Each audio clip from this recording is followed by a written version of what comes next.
and I could hear Sonia saying, Micah, wait," from the like the microphone. It's like Micah was just like, "Okay, I'm gonna run after the ball," and then No, uh, my favorite part of the game was like she was so eager to get the ball. She actually went into the crowd and got the ball oh back. right, oh yeah, I saw the clip of her just like going over the hoardings and like getting the ball.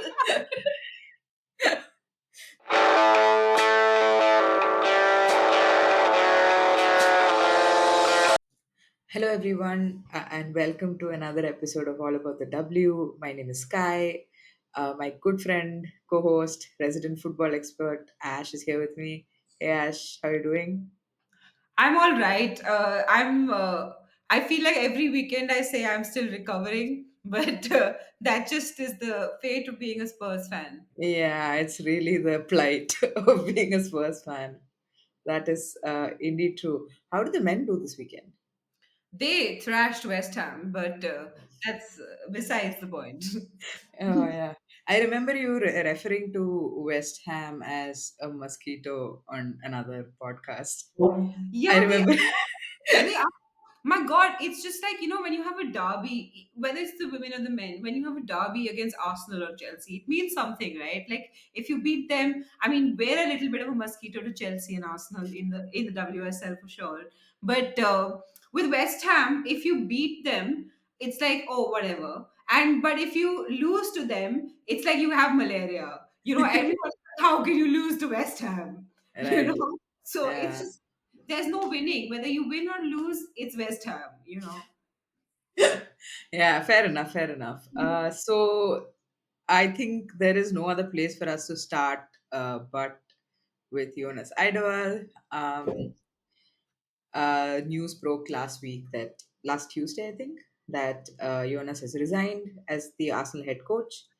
So, what do you think about it? Do you think it was coming, or do you think did you expect it to take longer, or did you expect it to happen at all?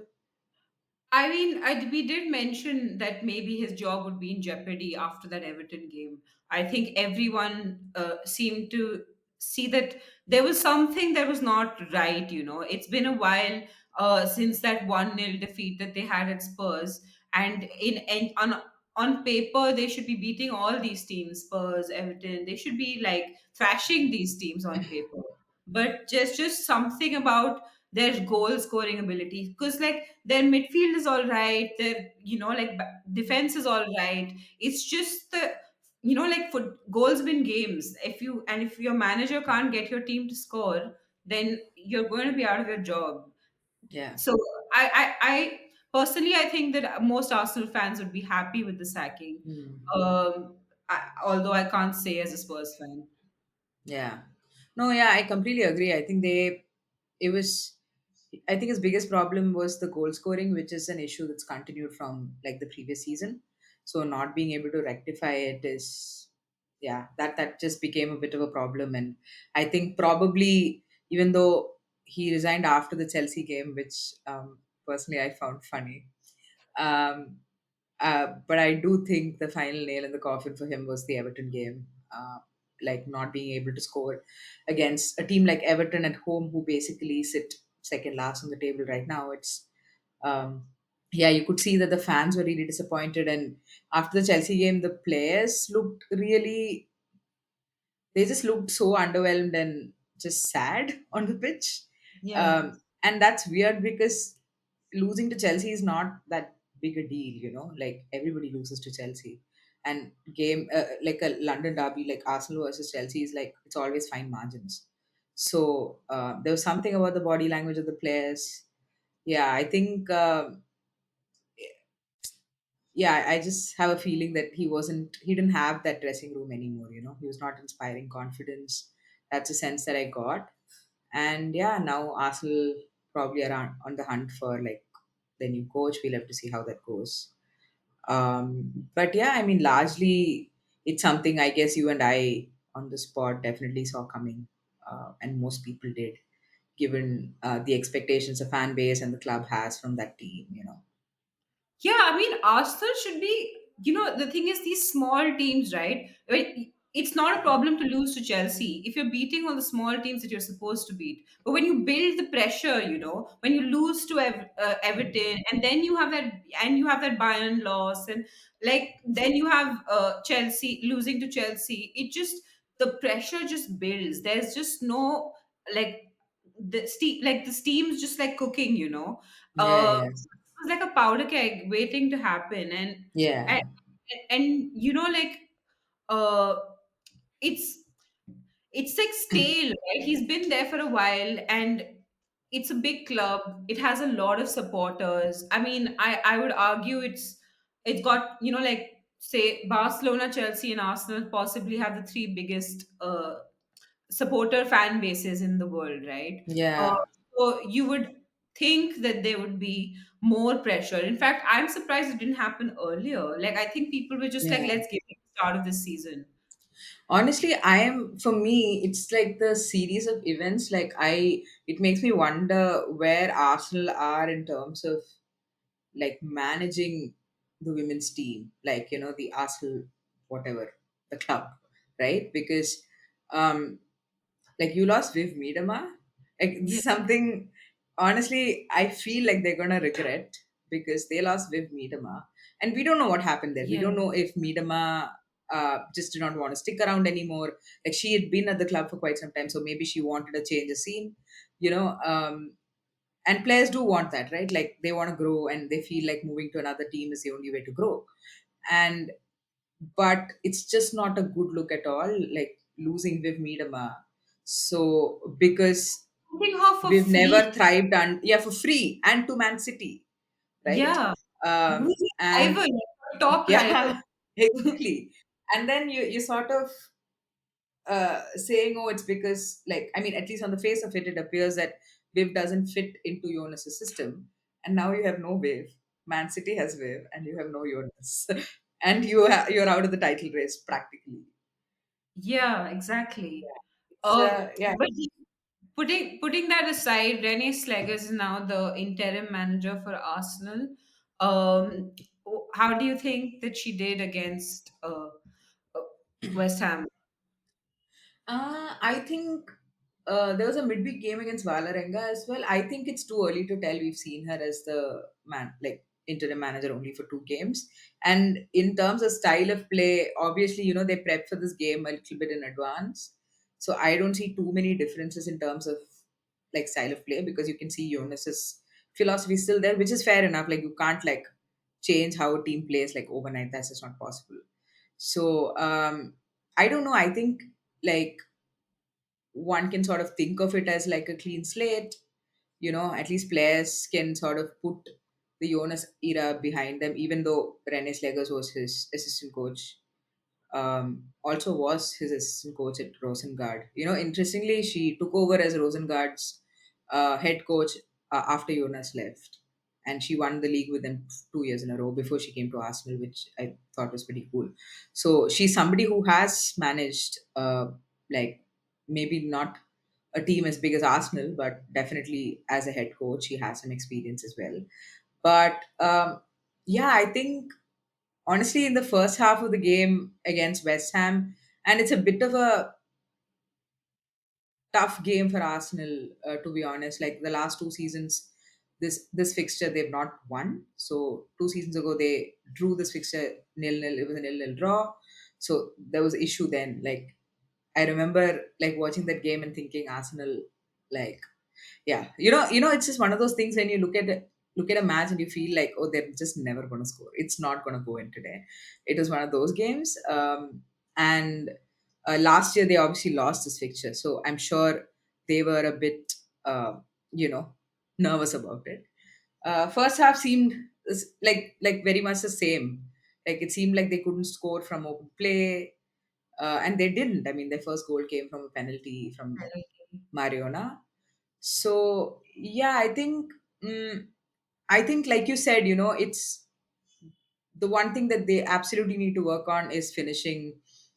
Like, Russo's not able to finish.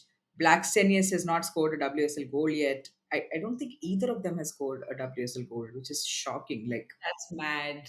For Arsenal, uh, especially, mad. yeah. So, it's I think if they get that sorted, they have Kelly Smith as their attacking coach. I don't know what she's doing there, but Yeah. basically it seems like a confidence issue. Like we know Russo is not an elite finisher. We know Yeah. that like she can finish. She's a good goal scorer, but she's not like there are other aspects of her game that she's far better at.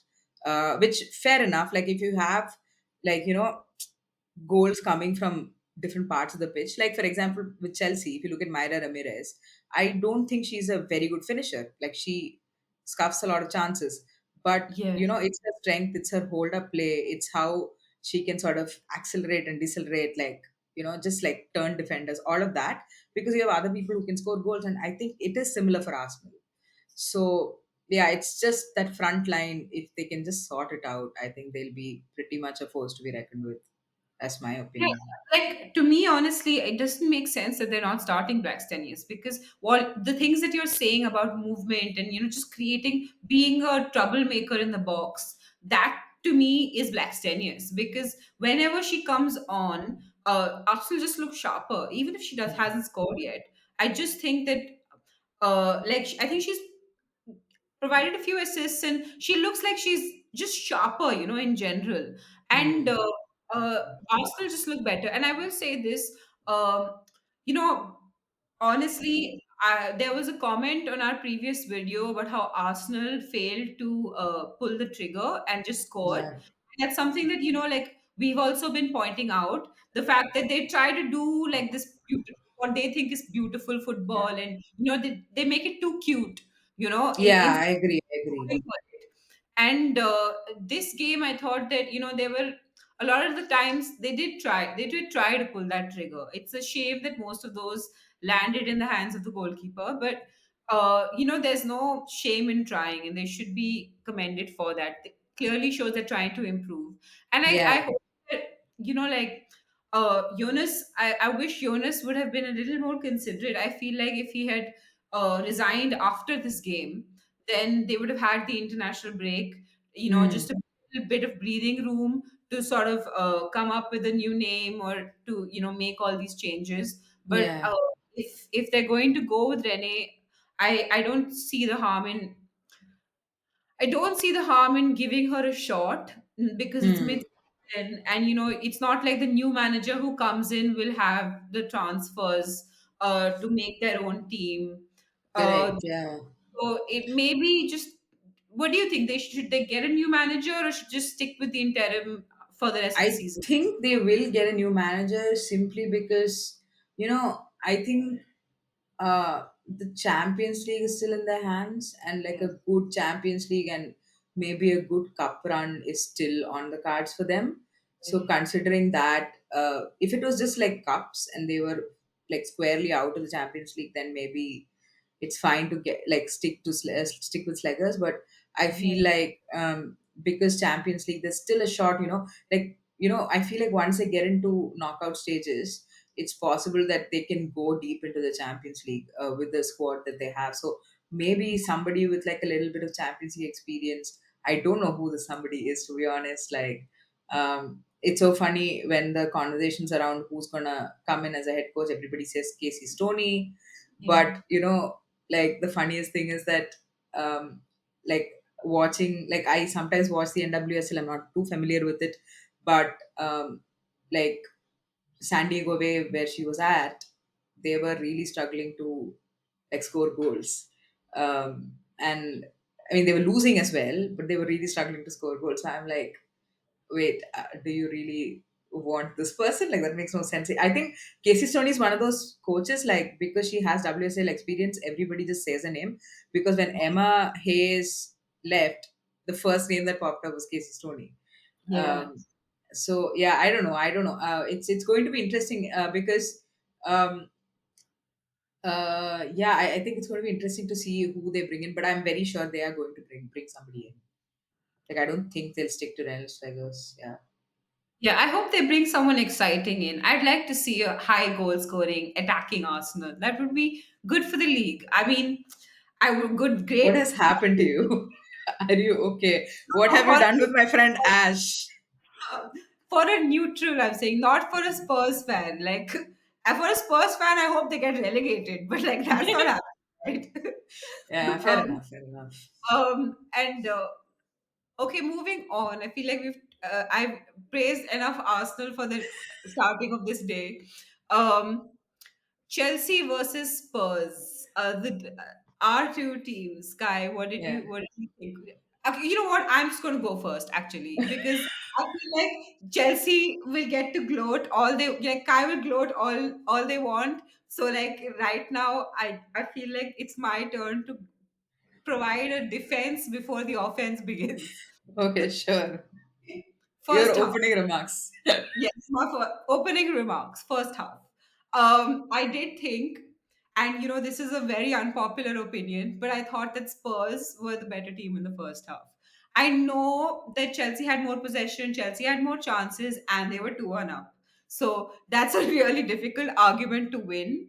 But I have to say that, like, when we were playing them, like the passing for Spurs is better. We were winning a lot of the midfield battles, and like the only way Chelsea was stopping Spurs, like one of the ways Chelsea was stopping Spurs was through like cynical fouls. Like I think Baltimore got a yellow card, and then Nas was brought down later on, and that was given as a free kick.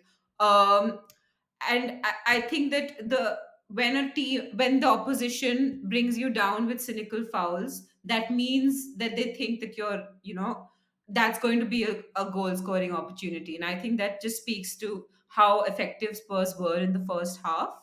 Yeah. So by a very razor thin margin, I believe that Spurs were the better team in the first Yeah. half. I Second half, disagree with you. Oh, yeah, just one second. I'll just respond to that. I disagree with you in that I feel like, um, yes, Nas was causing a lot of trouble, the cynical fouls, all of that is true. Um, and I do agree to some extent. I think more than that, and like when you're playing so high up, like teams are going to like break, right? And honestly, I felt like you missed Raso so much because I feel like combining Raso space and Nasa space, it would have been like really, because we don't have a lot of pacey defenders, Chelsea. So I think teams are going to catch you on the break, and that's fine. Like a cynical foul's fine, but yeah, I do agree with you on the midfield stuff, because I do feel like your midfield, probably, I think Suman and Spence were actually really yeah. Artinen, I don't think had the best game, but at least Sumanan and Spence. Instead of Artinen, if Oros was fit to play, I Hmm, feel like this could have been a very different game because correct. that midfield battle could have been really, really interesting. Yeah. Especially because Oros and Raso seem to also have like some sort of understanding. So Hmm. I do think that game, like our injuries really did affect that game. But like I'm not going to talk about injuries because like everyone has injuries. That's part of the Yeah. game. Um, the second half, I do not know what. Like Sonia fed the entire team their VTs in the dressing room because they came out and she made that one change.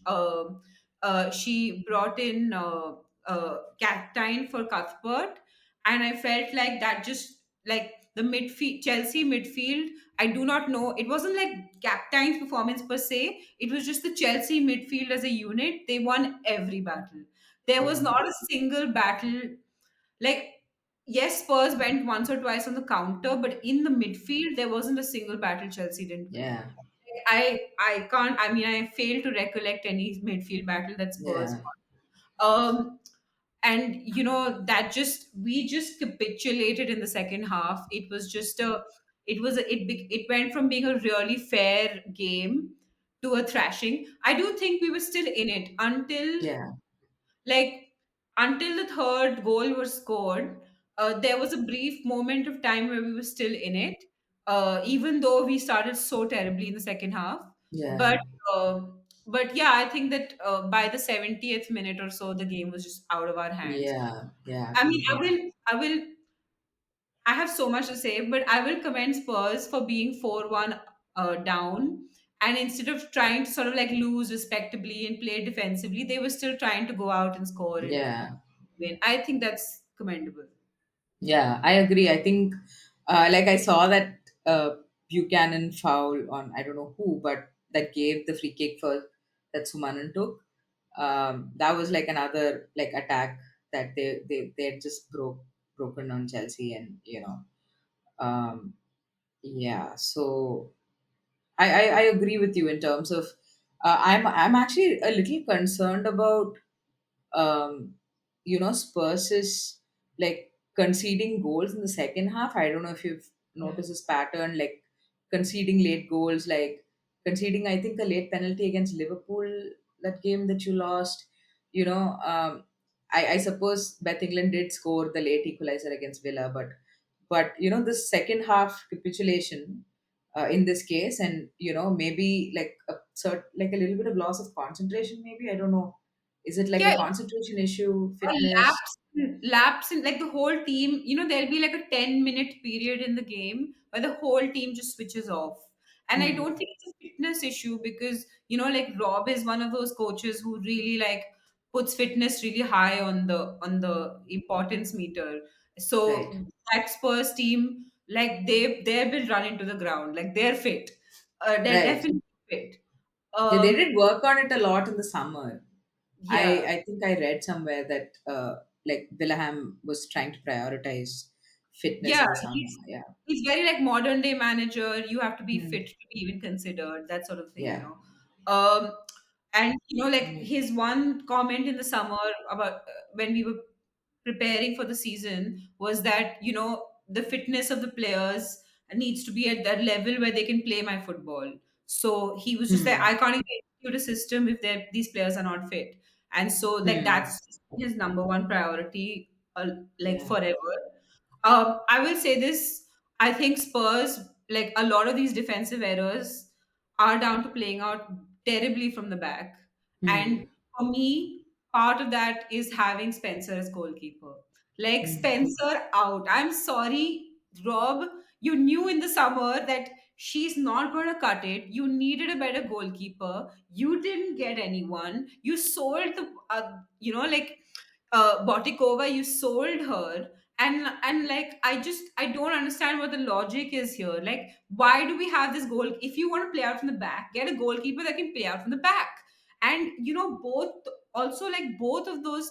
People tell me that she can't play out from the back, but she's a shot stopper. Both those goals, the first two goals, if she had been a good shot stopper, we Yeah. like if she'd been forceful in the first goal, we would have stopped it. But the second goal, even 10-year-old goalkeepers know that when you and the defender are both going for the ball, that the goalkeeper calls for it, that Yeah. it's mine or something like that. Like, Yeah. Or you very, push the defender out of the way and catch the ball. Like, yeah, how many like this. times have we seen goalkeepers jump on top of their own defenders, like just Yeah, to like get the this is ball? very basic goalkeeping skills where you like call you like you have first right to the ball. Like these are defensive skills that no one needs to teach you. You have to have learned them by the time you reach the WSL. I'm Yeah. sorry. So Yeah. I'm just really frustrated with the fact that these schoolgirl errors, like these are just I'm Yeah. so upset about our defense. Yeah, no, I agree. But to your credit, I do think Bartrip and Claire Hunt kind of marshal Myra Ramirez pretty well, because she's not an easy player to defend against, and I don't think like Myra contributed like she normally does. Like nobody, like Myra can make you eat grass as a Yeah. center back, But we saw that like with like a player like Millie Turner at Old Trafford last season. Like that's what she can do to a defender. So the fact that like she did not score a goal, she didn't have like a direct assist or anything of that sort. Um, Probably like I thought they did a good job, but I'm honestly like a little curious. I think I'll maybe come to Chelsea but also talk a little bit about Spurs, which is Johanna Rytting Kaneryd. um like what a performance, right? Like it was like five-star performance. She was absolutely incredible. And I have such immense praise for her, for how much she's grown over the last couple of years. Like it's been like a slow sort of an improvement, where the first season she came in, she was not getting any minutes, like whatever. Last season her decision making was getting a little better. She was like becoming like a proper assist provider and scored a handful of goals as well.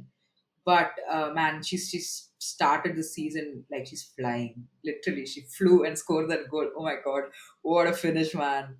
What an incredible finish. I think that must be up there with the goal of the season. Like, oh, the technique to get it on the volley and just like timing it so well while the fullback was there. I mean, she completely lost track of JRK, but I think it was Neil Den. Oh my god, Neil Den probably had like a howler along with My Spencer. God, it was such a bad error. Like she totally lost. I mean, credit to Kaneryd here for just like totally like pocketing Neilden. Like there's no Yeah, other yeah, word. yeah. Like So this is Neilden what, pocket. yeah, this is what I wanted to talk about. Like, I feel like, JRK is always going to be a menace. Like, she's Mm. somebody who is just fast, right? She's incredibly fast. She has good technique. She can carry the ball. She's a little Lauren Hempesque with maybe a little less technique, but maybe now with better finishing than Lauren Hemp. But, uh, um, Hey, you know, listen, we have the Lauren Ham goal. oh yeah, yeah, yeah, yeah. Sorry, sorry. I take that back. I take that back. But like she is going to be a menace for sure. But my problem with this game with Rob is that like teams can stop JRK. Like Yeah. we've seen it happening. We saw it happening in the Arsenal game. Like I feel like sometimes managers don't really clock Rytting Kaneryd as a threat. I'm not sure, and I feel like maybe Neilden should have been better prepared. Maybe the defense should have been. I think too much energy went into how to contain Ramirez. I genuinely feel like because, like, I feel like tactically he got something wrong there, and I don't think he managed to solve it throughout the game. I don't know if you Yeah, agree. I think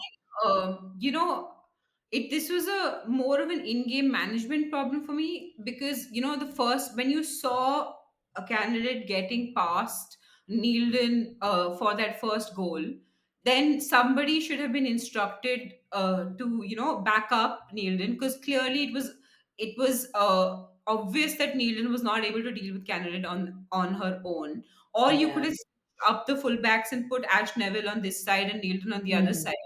Yeah. Uh, or like, I don't know, figured that out like Yeah. tactically.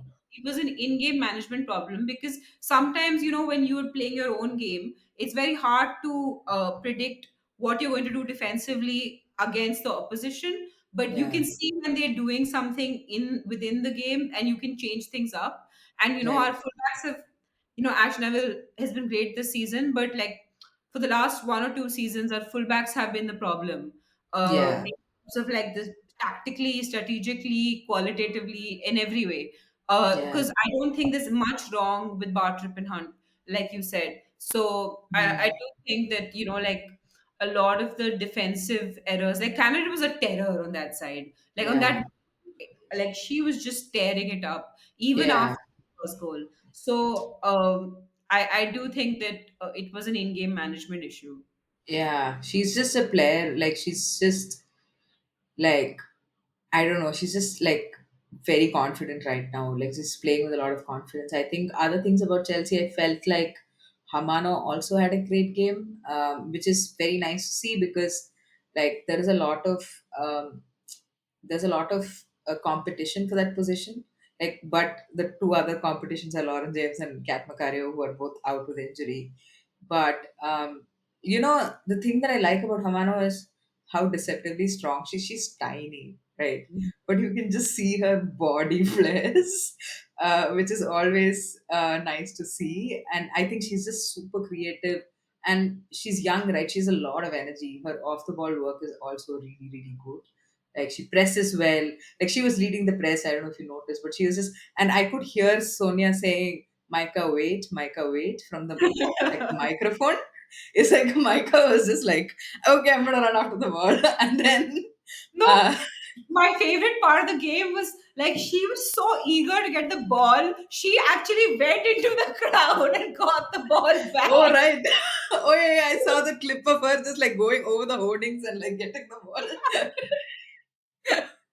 Yeah, so generally, yeah.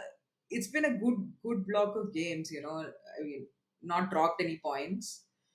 We of course have a game in hand, but not dropped any points. And I think Sonia made a very interesting point in the press conference after the game, where she said, of course we have like a lot of things to work on, but um, if you're scoring 5 goals without Sam Kerr, Kat Macario, and Lauren James, like that is an excellent sign. And I agree, like attack, like finishing wise, there's no problem. Now, how do you manage that midfield and how do you connect that to the defense? Like the larger team is something obviously she'll need a lot of time to work on. But I think overall, I guess with the amount of turnover this team has had, I think one can be happy. But Ash, we cannot stop without talking about Spurs' first goal. I'm sorry.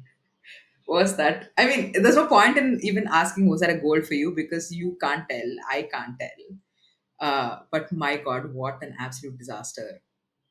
Yeah, like, you know, this game is known for having controversial line decisions about goals. Okay, because in the first fixture of last year as well, we had a goal that Chelsea goal that went in that wasn't considered, and this time it happened on both ends of the pitch. So Yeah. it's just That one, like, Ash never cleared it off the line, right? I remember. I yeah. mean, yeah.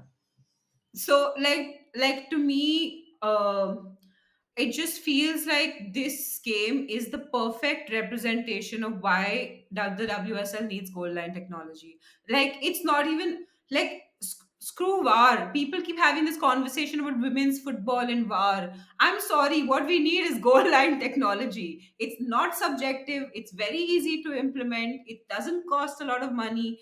I just there is no argument. There is just no argument for not having it. I'm sorry. At this point, we Yeah. live in the 21st century. It's easy to do. Yeah. I couldn't agree with you more. Like, when people say technology in sport, like at least in football, like everybody's head directly goes to like a full blown bar setup. But yeah, this is very black and white sort of a thing. It's, you know, like I feel for the lines person there, like he's put in that position where he has to make a call, and like the way he's positioned, because she takes a shot from so far out, the way he's positioned is such that there is no way, there's always going to be parallax. He's not in line with he's not in line with the goal. So suddenly it's a high pressure job, right? Like you're put in a position where you have to make a call. So even saying that that's not a goal, if he had disallowed it, um, then you would definitely have Spurs fans asking the question, and which would be fair. So like this is such a simple solution, and yeah, I really hope they sort of NUCO or WPLL now, they sort of take this as like a serious matter, because it just affects the game. Like we know that, like last year the league was decided on goal difference. This could have very well been a 1-1 match. It could have ended 1-1. It has consequences. It has on the league, on the outcome of games, like on relegation battles, all of it. So definitely think this is something that needs to be sorted out ASAP. um, do you want to move on to Brighton versus United? I am sure this was a very fun game for you to watch, considering how Clinton and Bize performed. Uh, or have you moved on yet? I mean, so I will say this, I have been very critical of United since the starting of the season. I have just been like, United is not good. United is not good. I will say, despite the fact that this game was a draw, I thought United were good. Hmm. Like, I thought they were actually better in this game than they were against Spurs, Hmm. which is very controversial to say because they won that 3-0. But Yeah. that just shows how bad Spurs are.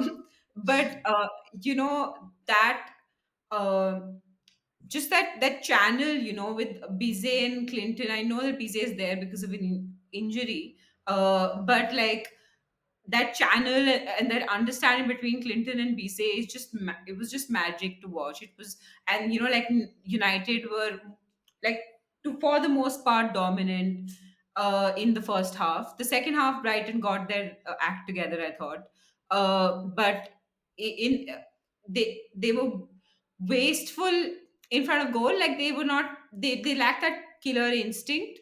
But this combination of Clinton, Turland, and Bize, I see a great future in it for United. I will say Turland needs to work on her positioning. Like, she really Yeah. needs to figure out where to stand to be supplied, because Yeah. really still hasn't. I think, and that's also on Mark, because I don't think anyone knows how Mark plays. So, Right. for a striker, it's very hard to figure out what you're supposed to be doing when y'all don't have a system in place. Yeah. I agree. I think, I mean, again, in United's defense, I just feel like there's a lot of injuries there that Skinner is having to deal with. I don't quite know why Miyazawa started over Leah Galton. I don't know if it's an injury issue or like a performance in training sort of a thing, but yeah, I think United. Yeah, I think again, I think they were a bit wasteful in front of goal, like a bit of work on the finishing. Like for example, I think maybe just Sterling like slotting into the team Yeah, fully would solve that issue, because they've not had a focused striker for a while. Like, you had Rachel Williams, you had Nikita Paris, yeah, but they were never really starting games. So, yeah, I think uh, United need goals. I think that's what. And Brighton, I thought were really really good in the second half. I think once they started pressing United, that's when they got some joy. Like yeah. I think I'm just so impressed with Brighton as a team. Like Yeah, I I think love them. the coach like Vidosic, I think is he knows what he's doing. Like he has a plan, and they are starting to look comfortable playing out from the back. They did it so well against City, uh, like last game. I mean, they did end up conceding, but the fact that they're persisting, um, and like for now it's not costing them too much, and I think like you don't expect to win against City, right? And I think getting a point here is massive, and they played at the Amex as well. The atmosphere seemed pretty good, but a big shout out to uh, Michelle Ajimang, I think is her name. But Ajimang, when she comes off the bench, she always looks bright. I think defenders struggle against her. I think Skinner had to sub in Mannion because Bize was not able to deal with her. Obviously, which is understandable. Bize is not a fullback. So, yeah, her hold up play, like the technique, like the way she was getting ball, like the ball on the half turn, all of it was just so impressive. And the first goal, I mean, the one goal that Brighton scored comes from her carrying the ball into the final third. And I think she's so good. And at no point did I feel like Brighton were out of their depth. Like towards the end of the second half, to almost towards the end of the game, there was this frenetic, like waves and waves of attack from United, but nothing really. There was no purpose to it. It was just cross and like hope that it falls on somebody's head or Rachel Williams' head. um, yeah. So yeah, I think it was a fun game overall. I quite enjoyed it. It was um, yeah, it was one of those game of two halves type of thing. But I quite enjoyed that game, and I'm Yeah, really excited to watch Brighton yeah, I think more and Brighton, more. after like my own team, Brighton, like for the neutral, I think Brighton is the best watch, like the most Yeah, bang work. And like Ajamang, like you said, I rate her enormously. I think yeah, was it Villa when they won 4-2? She scored a goal there as well. So not only does she have the ability to sort of like carry the ball and create chances, but also to score. yeah. Uh, like a very very highly rated player. And controversial opinion, but I would say with Dario Vidusik, I would say keep Rene till the end of the season, then poach Dario. And poach, like how everybody poaches from Brighton. They are the Yeah, poached club. designed to be a feeder club. Look at all of these players. Like all of these players, at least four of them will be in a different team next year. Simply Yeah, because yeah, Brighton produces these stars and they end up elsewhere. yeah. Uh, so because their recruitment is just so good. Like how many players did they recruit this time? It was just like 10 players. Yeah, it was a big list. so Yeah. like they recruit in the best places, they recruit at the best prices, just like I just wish, if I could just take the entire recruitment team at Brighton and just like replace them at Spurs, I would just be so happy. Brighton are amazing. Dario Vidosic is amazing. Yeah, I'm also a big fan. Well deserved draw. Okay. Yeah. Yeah, it is. It really was. I think that was a fair result, all things considered. But moving on to Manchester City versus Aston Villa, that ended 2-1. Like goals for City from Hemp and Jill Road. Her first goal after she came back from a ACL injury, awesome, which is amazing. She had a couple of other chances, but good to see her fit and firing. And goal for Aston Villa from Gabby Nunes in the 20th minute. Also great because she's like this. I think she's Brazilian. She's a new signing for Villa, and I don't think she played before. She started a game for them before this, and she looked like she could kind of cause problems. But any thoughts on the City Villa game? Just two words, Lauren Hemp. Lauren My, Hemp, yeah, just that first goal. Did you see that goal? It was just the most yes. athletic, beautiful goal I have seen this season. It's just a wonderful goal. Sorry, this is like absolute blasphemy. We just saw JRK score that goal. I'm sorry. If you're going for, like, I think this goal was technically very good. Like how's the way she got on her chest and scored, but athleticism. I'm sorry, it has to go for Fair JRK. enough. Fair Yeah, enough. But it was excellent ball control. It was technically yeah. very good. Everything about that goal was great. And Hmm. just Hemp is a menace in like the Yeah, opposition's penalty box. Like yeah, even when she's not scoring, like the second goal she assisted on as well, she was just a menace. Like they just didn't know how to deal with her. But I will say, my God, City, I was just it was so that this was such a frustrating game because for the entire first half, like Aston Villa scored early, like they scored in the 20th minute or something.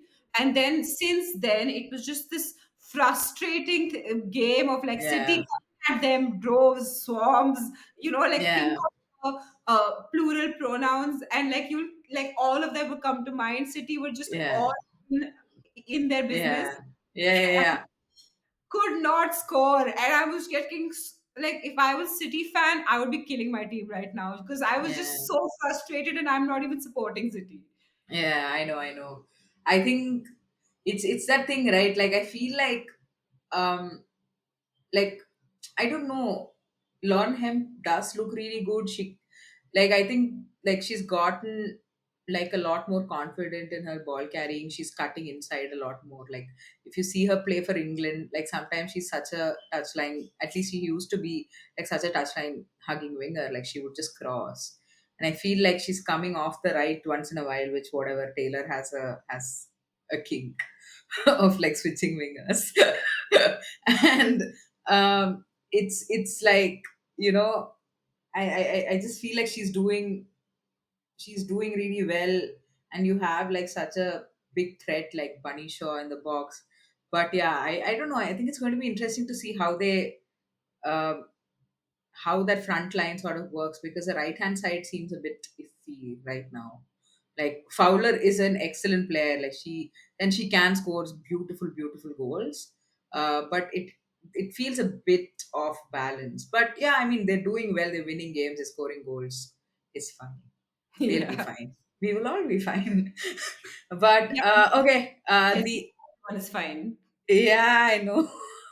I'm like keep going, Gab Taylor.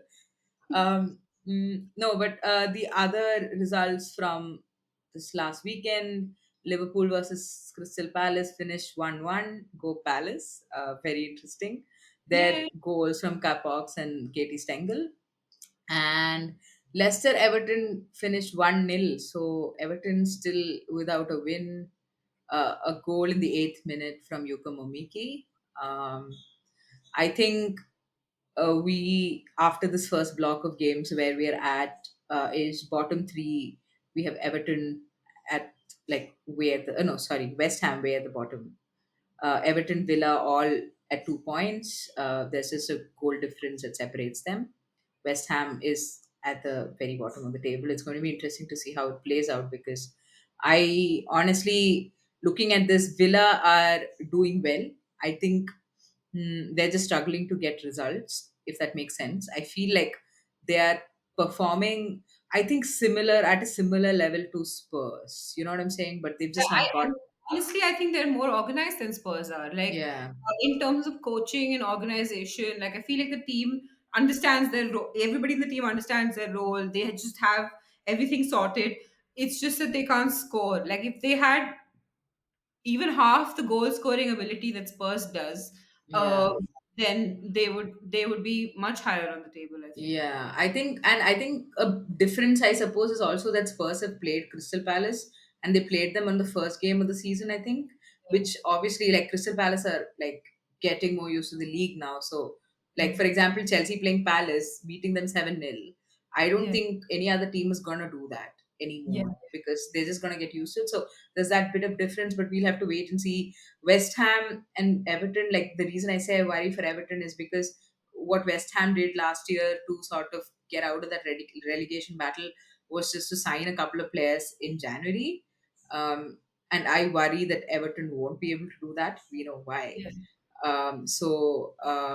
I am concerned for Everton, and uh, they did try. I mean, they did try and attack. Leicester kind of sat back for the last 20 minutes, but they just couldn't score. They had a couple of good chances. So that's the bottom three. I didn't do bottom four because I didn't want to hurt Ash. Um,